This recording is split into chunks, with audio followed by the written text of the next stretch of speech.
1,00,000 మంది శివభక్తులతో కలిసి మహారుద్రాక్ష పూజలో పాల్గొనండి. వెంటనే కాల్ చేసి మీ పేరును నమోదు చేసుకోండి. నమస్తే రమ్మగారు. నమస్తే జయ. ఏదైనా మంచి స్టోరీ చెప్తారా? మినుముల బ్రాహ్మడి కథ చెప్తా. భలే ఉందండి. చిన్న తమాషా కథ. ఒక ఊర్లోనట ఒక బ్రాహ్మణ ఆయన చిన్న కుటుంబంతో ఉండేవాడు. ఆ కాలంలో పెద్దగా సంపాదనలు లేకపోతే యాయవారం చేసుకునేవాళ్ళు. అంటే ఒక రకమైన భిక్షాటనే, ఏదో గోత్రాలు అవి చెప్పి మన తిథివార నక్షత్రాలు చెప్పి ప్రజలు ఏమిస్తే అది తెచ్చుకోవటం. అంత అవమానకరమైనది ఏం కాదు. ఒక మాదిరిగా ఆ కాలం కూడా జనాలు అట్లా ఉండేవాళ్ళు. దానికి పెద్ద కుల విచక్షణ ఏం లేదు. అందరి ఇళ్ళకి వెళ్ళేవాళ్ళు. కొంతమంది బ్రాహ్మణ ఇళ్ళకే ప్రత్యేకంగా వెళ్ళేవాళ్ళు కూడా ఉండేవాళ్ళు. పల్లెటూళ్ళల్లో ఏదో ఇప్పుడు వాళ్ళేమి తిండి గిండి ఏం పెట్టరు. పొద్దున పూట భిక్ష, వడ్లో బియ్యమో మినువులో ఏవి పండితే అవి. ఏమైనా కూరగాయలు ఉన్నాయనుకో, 2 కూరలు పొద్దునే వచ్చిన బ్రాహ్మణ ఆయన చేతిలో పెడితే వాళ్ళకి దాన ప్రక్రియ అయ్యేది, వీళ్ళకి భోజనము గడిచేది. అలాంటి ఒక ఆయన ఉన్నాడు. అయితే ఓ సంవత్సరము వీళ్ళకి ఆ గ్రామాల్లో విపరీతంగా మినువులు పండినాయి. ఎవరింటికి వెళ్ళినా మినువులే పెట్టేవాళ్ళు. సరే ఏం చేస్తారు మరి, వడ్లు లేవు, వడ్లకు కాస్త ఇబ్బంది వచ్చింది. మినువులే ఉడకబెట్టుకుని తినేవారు. ఉడకబెట్టుకుని వేయించి కాస్త ఏదైనా బెల్లం ముక్క పెట్టమ్మా అని ఎవరినైనా అడిగి కాస్త ఇంత మినపసుని చేసుకోవటం, కాస్త మినువులు ఉడికించుకుని కాస్త ఏదో పప్పు కూర వండుకునేవాళ్ళు. ఉడికిన మినువులతోటి తినేవాళ్ళు పాపం. అయితే ఏమైంది, కొన్ని రోజులు గడిచాక ఆ భార్యకి అరిసెలు తిందామనిపించింది. ఏమంది, ఏమయ్య రోజు మినువులే తెస్తున్నావు, మినువులు కాకుండా వడ్లు బియ్యం బట్టరా అని చెప్పి ఇతను ఏం చేశాడు, ఊళ్ళోకి వెళ్తే ఆ వాళ్ళ ఎవరెవరిళ్లలోనో చుట్టాలు వచ్చారు. చుట్టాల అమ్మాయి కూడా ఓ గుప్పెడు పెడతానని వాళ్ళు పెట్టి అన్ని మినువులే ఇన్ని, ఓ బియ్యం రాల. ఇతను మెల్లిగా ఇంటికి తిరిగి వచ్చేసరికల్లా ఆవిడ బియ్యం ఉన్నాయేమో అని జోలు విప్పి చూసేసరికల్లా అన్ని మినువులో కనపడి తెగ తిట్టిపోతుంది. ఎందుకో నోరు ఊరిపోతుంది. వరుసలు తినాలనుకుంటే నేను బెల్లము నెయ్యి నూనె జాగ్రత్త పెట్టుకున్నాను, బియ్యం నువ్వు తెస్తే నా పని అయిపోను కదా, మినువులు తెచ్చావు ఎవడు తింటాడు పూట పూట అంటే ఏముందే, లక్షణంగా మినువులు ఉడకేసుకుంటూ తింటే అవ్వదు అన్నాడు. అనేసరికి ఆవిడ హాత్ తేరి పొరపాటు అయిందని ఒప్పుకోకుండా మినువులు తెచ్చి ఉడకేసుకుని తింటే బాగుంటుందంటావా అని చెప్పేసి ఓ తవ్వెడు ఇన్ని ఎంత డబ్బాడు మొత్తం ఉడికించి వార్చి ఆ రాశిలా పోసేసింది ఆకులు. తిను, ఇవన్నీ తిని కూర్చుని, నువ్వు తింటే కాదా అన్నావుగా, తినాల్సిందేనండి. ఏముందే అన్నాడు. కానీ ఎన్ని తింటాడు, అన్ని తినలేరు. అసలు మినుములు తింటారా రమ్మగారు? తింటారు. ఉట్టి పచ్చి మినుములు, పచ్చి అదే కాదు, ఉడకబెట్టుకొని ఉడికించి పోని దాంట్లో వేరే ఏదైనా ఆధార్ వేసుకుని తినేవాళ్ళట. మరి ఆ కాలం అది, అప్పట్లో కాలాలు, ఆ తిండి పద్ధతులు అవి కాబోలు. అవి దొరికితే ఏదో ఒకటి తినాలిగా ఆహారం. పెసలు అవి ఉడికించుకుని తింటాం. పెసర్లు కాయలు తింటారు కదా ఉడకబెట్టుకొని. మినపకాయలు కూడా కాల్చుకుని తింటాం లేతప్పుడు. ఎక్కువ తినరు, తక్కువ తినేవాళ్ళు. సరే ఏం చేసింది, ఓ అన్ని తిని ఇంతేదో కూర చేసుకుంటే సరిపోను, మొత్తం అంతా ఉడకబెట్టి అక్కడ పెట్టింది. తిని చావాలి నువ్వాల్సిన అంతేనే నీ సంగతి అని. కాసింది తిన్నాడు, ఎక్కటల్లా విసుగు పుట్టేసింది.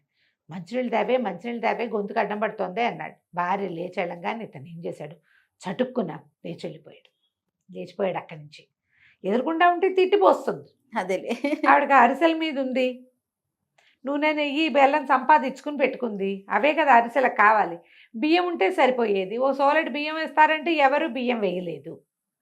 అడగడానికి కూడా పెద్ద అవకాశం కుదరలా. బియ్యం పెట్టండి అమ్మా అని అడగలేకపోయాడు. దాంతో ఇక ఏం చేస్తాడు, ఇక బయటికి వెళ్ళిపోయి ఇక హఠా కాలు ఎటు లాగితే అటు నడుచుకుంటూ పోయాడు. ఈ పల్లెటూళ్ళల్లో ఓ గ్రామానికి మధ్యలో అడవులు ఉండేవి. ఒక మాదిరి చెట్లు చేమలు ఉండేవి. మధ్యలో నడిచి తిరిగేవాళ్ళు. కాలు సాగదీస్తూ వెళ్ళాడు. కొంచెం ఎండవేళ్ళేటప్పుడు వెళ్ళేసరికల్లా అలసిపోయాడు. పగలల్లా యాయవారం తిరిగాడా. 3 గంటలకి ఈ మినువుల ఆహారం లభించిందా, అంత తిన్నాడు. ఈ హైరానికి కళ్ళు మూతలు విడిపోతున్నాయి. ఎక్కడైనా పడుకుందామనుకున్నాడు. ఈ పక్కంతా చెట్లు పెద్దవి, ఇవన్నీ తుప్పలు. అందుకని చెట్టు నీడ కోసం బాగా అడవి వైపుకి అట్లా నడుచుకుంటూ వెళ్తే బాగా గుంపుగా చింత చెట్లు, తర్వాత 2-3 మర్రి చెట్లు ఉన్న ఒక పుంతలోకి వెళ్ళిపోయాడు. చల్లగా ఉంటుంది లోపల, అన్నీ పెద్ద పెద్ద చెట్లే. ఆ చెట్టు కింద ఓ పక్కన గావంచపరుచుకుని పడుకుని నిద్రపోయాడు. ఇక ఆ వేళ 4:30-5 గంటలకి పడుకున్న వాళ్ళకి 5-6 కూడా అవుతుంది. ఇక మెలకువ రాదు. 3ంటికి పడుకుంటే మెలకు వస్తుంది, 6ంటికి పడుకుంటే ఏం మెలకు రాదు. ఇక పడుకున్నాడు ఏకంగా. అప్పట్లో వాళ్ళు కూడా 7 గంటలకు పడుకునే అలవాటు ఉన్నవాళ్ళు. నిద్రపోతున్నాడు. దీన్ని చక్కగా నున్న గుండు పిలక నిద్రపోతుంటే ఏమైంది, కొంతమంది దొంగలు వచ్చి ఇక్కడ ఏంటి పగలేమో చల్లగా ఉంటుంది, రాత్రిళ్ళు చెట్ల కింద చీకటిగా ఉంటుంది. అక్కడ మనిషి కూర్చున్నా ఆ దారి వెంబడి ఏమైనా పోతున్నా వాళ్ళకి వీళ్ళు కనపడరు. ఒక 5-6 దొంగలు అక్కడ చేరారు. వాళ్ళు ఏం చేశారు, ఎక్కడి నుంచో ఏవేవేవో కొట్టుకొచ్చారు. చేతికి అందినవి తెచ్చారు. ఓ గుళ్ళో దూరారు. గుళ్ళో కూడా కొబ్బరికాయలు అవి చేతికి అంది పట్టుకొచ్చారు. పట్టుకొచ్చాక పంచుకుందాం అనుకున్నారు. పంచుకుందామంటే వాళ్ళు మాట్లాడుకుంటున్నారు. వాళ్ళలో ఒకటన్నాడు, ఒరే మీ దుంపల దగ్గర అర్ధరాత్రి అయింది, ఆకలేసి చచ్చిపోతున్నాం, తెల్లారేక పంచుకుందాంరా, చీకట్లో ఏం కనపడుతుంది, ఏమన్నా తినడానికి తీయండి అన్నాడు. తినడానికి ఏమున్నాయి, ఇప్పుడు ఊళ్ళోకి వెళ్ళలేరు. ఊళ్ళో ఆ రోజుల్లో అన్నాలు దొరికే పరిస్థితి కాదు, ఎవరిళ్ళకి వెళ్ళి వాళ్ళు వండుకోవాలి. తీరా ఆ సామాన్లలో చేయి పెడితే వాళ్ళకి గుళ్ళో నుంచి ఏదో దంగులిచ్చుకొచ్చారు కదా, గుళ్ళో పళ్ళెం గిళ్ళని తెచ్చేశారు. హారతి పళ్ళెం గంట అట్టటివేవో దొరికినాయి, పుచ్చుకొచ్చారు. పెద్ద వస్తువులు దొరకల, కానీ కొబ్బరికాయలు అవి కనపడితే వేసుకొచ్చారు. ఓ కొబ్బరికాయలు దొరికినాయి, ఒకటే 3-4 ఉన్నాయి. అక్కడి నుంచి వీళ్ళేమనుకున్నారు, కొబ్బరికాయ కొట్టండి రా తిందాము, కనీసం కొబ్బరి తిన్నా ఆకలి తీరుతుంది, రాత్రి కొబ్బరి నవ్విలితే నిద్ర రాకుండా ఉంటుంది, ఏదైనా నవ్వులుతుంటే నిద్ర రాదు కదా. సరే అక్కడి నుంచి చేతులు పెట్టి అటు ఇటు తడుగు చూస్తున్నారు. దివ్వెల అగ్గిపెట్టెలు ఉన్న కాలం కాదు. చేతులతో అటు ఇటు తడివితే ఓ పక్కన పడుకుని నిద్రపోతుంది మన మినువుల బ్రాహ్మడి గుండు తగిలింది. ఇక్కడ ఏదో గుండ్రాయి ఉంది, కొబ్బరికాయ కొడదామని ఆ కొబ్బరికాయ తీసి ఓ కొబ్బరికాయ పడేయాలమని నెత్తి మీద కొట్టేసరికి వాళ్ళు ఇంకేంది ఆయన అని ఉలిక్కిపడి లేచాడు.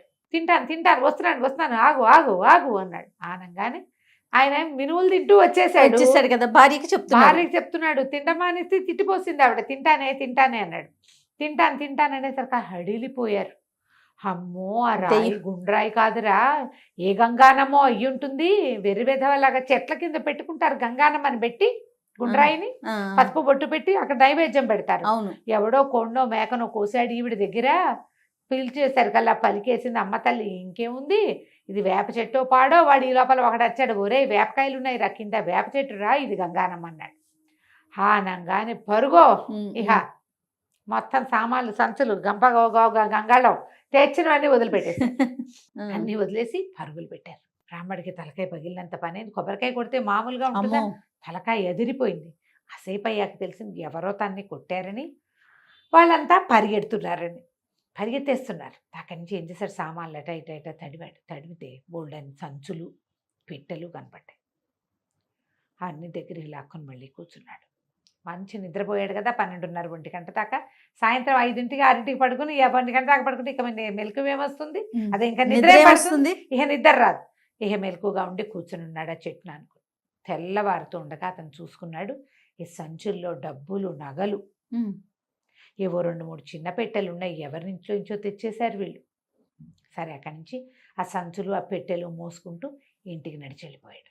ఈ పెళ్ళాము ఎప్పుడైతే ఇతను మినువుల దగ్గర నుంచి లేచి వెళ్ళిపోయాడో, దొంగమొహం తినకుండా పారిపోతావా, రేపు పొద్దున వచ్చినా సరే నీతో ఇవే తినిపిస్తానని ఆవిడేం చేస్తా, ఒక బాణాకర్ర లాంటిది ఒక పచ్చడి బండ అవి దగ్గర పెట్టుకుని కూర్చుంది. మొగుడు వస్తే చితకొట్టైనా తినిపించడానికి.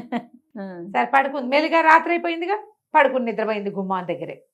తెల్లవారు లేచేసరికల్లా భర్త తలుపు కొట్టేసరికల్లా వస్తున్నాను నీ అంతు చూస్తానని తలుపు తీసి కర్రెత్తేసరికి చేతి నిండా సంచులతోటి ఉన్నాడు. ఉండవే ఈ సంగతి చూడవే అన్నాడు. సంచులు ఎక్కడి నుంచి వచ్చినాయి ఆవిడకి ఆశ్చర్యం వేసింది. మామూలుగా ఆయనకు ఒక జోలు ఉంటుంది, ఏం తెచ్చావు ఎక్కడివి అని ఆ లోపల తీసుకెళ్ళింది. తలుపేసే ముందన్నాడు. తలుపేసేసాక చూసుకుంటే బోల్డన్ని అంత డబ్బు నగలు, అక్కడి నుంచి బంగారం వెండి సామాన్లు ఏవో ఎక్కడి నుంచో తెచ్చారు. ఆ పెట్టెల్లో బోల్డన్ని రకాల నాణ్యాలు అవి ఉన్నాయి, బంగారువి వెండివి రాగివి ఇత్తడివి. ఆ రోజుల్లో చెల్లుబాటు అయ్యే నాణ్యాలు ఉన్నాయి, చిన్న చిన్న వెదురు బాక్సుల నిండా.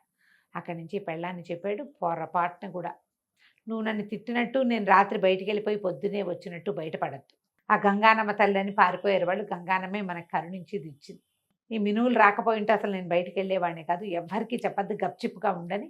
ఆ సామాన్లు సంచులు అన్నీ సర్దేసేసారు, నగా నాణ్యం దాచేసుకున్నారు. మెల్లిగా సంసారం వృద్ధి అయింది. కథ కంచికి మనం